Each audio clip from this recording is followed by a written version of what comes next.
Hey, I wanted to make a quick video. Maybe this will help somebody out there.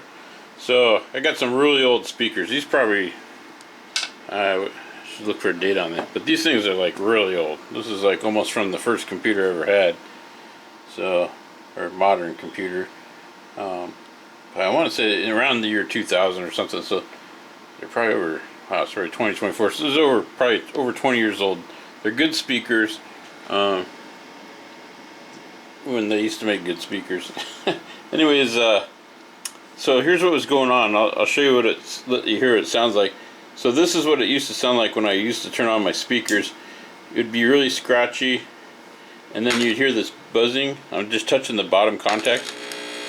You'd hear a lot of that kind of stuff going on. And you go on the internet and everybody's like, oh, that's your bad capacitor and stuff like that.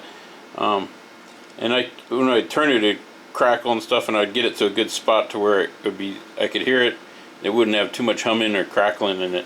But what it turns out to be is you want to get something called this is really good stuff.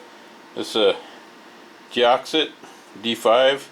This is specifically made for like professional guitar players and stuff like that, and people that tune guitars, and they use it in the potentiometer. So I said, I'll give this a try. So I took apart my speakers, which wasn't too bad. You just take like 4 screws out of the back and some little brackets. I don't want to move things around, all the screws will fall around.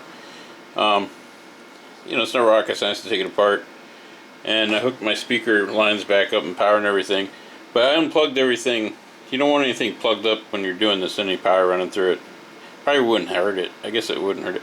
Anyways, I just spray. In fact, I'll put a little bit more on. I don't need any more, but just spray a little bit of this on these potentiometers, and then just work them. Like this is actually a switch, but you work them, and you can feel them getting easier and easier, and they become like brand new again. And that's the thing, is it removes that chemical removes oxidation, and it also lubricates it and